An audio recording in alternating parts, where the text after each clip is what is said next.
Hello ನಮಸ್ಕಾರ. ನಾನು ಇವತ್ತು ಶೇಂಗಾ ಚಟ್ನಿ ಮಾಡಬೇಕಂತ ಶೇಂಗಾ ಹುರಿತಾ ಇದ್ದೀನಿ.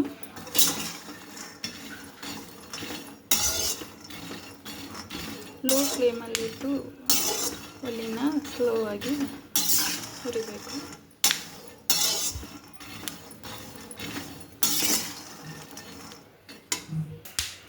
ಉರಿನ ಎಷ್ಟು ಚೆನ್ನಾಗಿ ಸಣ್ಣಗೆ ಇಟ್ಕೊಂಡು ಎಷ್ಟು ಹುರಿತೀರಲ್ಲ ಸ್ಲೋ ಆಗಿ ಇಟ್ಕೊಂಡು ಅಷ್ಟು ಚೆನ್ನಾಗಿ ಹುರಿತವೆ.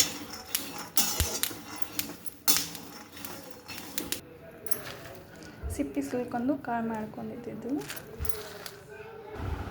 ಹೀಗೆ ಸ್ವಲ್ಪ ಇದನ್ನು ಕುಟ್ಟಬೇಕು. ಹಾಗೆ ರುಚಿಗೆ ತಕ್ಕಷ್ಟು ಉಪ್ಪನ್ನು ಹಾಕಬೇಕು.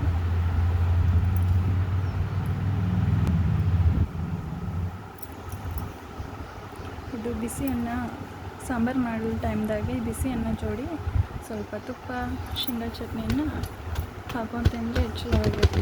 ಹಾಗೆ ಮಕ್ಕಳಿಗೆ ಸ್ಕೂಲಿಗೆ ಚಪಾತಿ ತುಪ್ಪ ಶೇಂಗಾ ಚಟ್ನಿನ ರೋಲ್ ಮಾಡಿ ಡಬ್ಬಿ ಒಳಗಿಟ್ರೂ ಬರುತ್ತೆ. ಮಿಕ್ಸರಿಗೆ ಹಾಕಿದರೆ ಏನಾಗುತ್ತೆ ಅಂದರೆ ಪೂರ್ತಿ ಸಣ್ಣ ಆಗುತ್ತೆ. ಹೀಗಾಗಿ ಅದನ್ನು ಕುಟ್ಟಿದರೆ ಸ್ವಲ್ಪ ಈಗ ಕಾಳು ಆಗುತ್ತೆ, ಎಣ್ಣೆ ಬಿಡುತ್ತೆ. ಹೀಗಾಗಿ ಕುಟ್ಟಬೇಕು. ಸ್ವಲ್ಪ ನಾನು ಖಾರನ ಹಾಕಿದ್ದೀನಿ. ಖಾರನ ಯಾರು ಜಾಸ್ತಿ ತಿಂತಿದ್ದೀರಾ ಸ್ವಲ್ಪ ಜಾಸ್ತಿನೇ ಹಾಕೊಳ್ಳಿ, ಇಲ್ಲ ಅಂದರೆ ನಿಮಗೆ ಎಷ್ಟು ಬೇಕೋ ಅಷ್ಟನ್ನು ಆ್ಯಡ್ ಮಾಡ್ಕೊಳ್ಳಿ.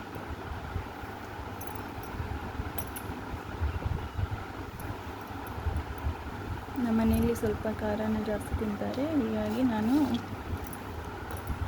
ಸ್ವಲ್ಪ ಜಾಸ್ತಿನೇ ಹಾಕೋತೀನಿ ಖಾರ. ಇದಕ್ಕೆ ಒಂಚೂರು ಸಕ್ಕರೆ ಪುಡಿನ ಉಗಿಸ್ತಾ ಇದ್ದೀನಿ.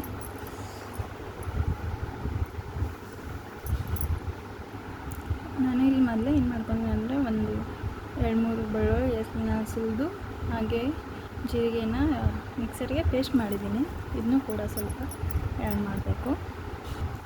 ಇಲ್ಲಿ ನೋಡಿ ಕರಿಬೇವನ್ನ ಫ್ರೈ ಮಾಡ್ಕೊಂಡಿದ್ದೀನಿ ಎಣ್ಣೆಯಲ್ಲಿ. ಇದನ್ನ ಸ್ವಲ್ಪ ಸಣ್ಣಗೆ ಮಾಡಬೇಕು. ಹಾಗೆ ಸ್ವಲ್ಪ ಹಿಂಗನ್ನು ಹಾಕಬೇಕು. ಲಾಸ್ಟಿಗೆ ಒಂದು ಅರ್ಧ ಹೋಳು ನಿಂಬೆಹಣ್ಣನ್ನು ಹಿಂಡ್ಬಿಡಬೇಕು.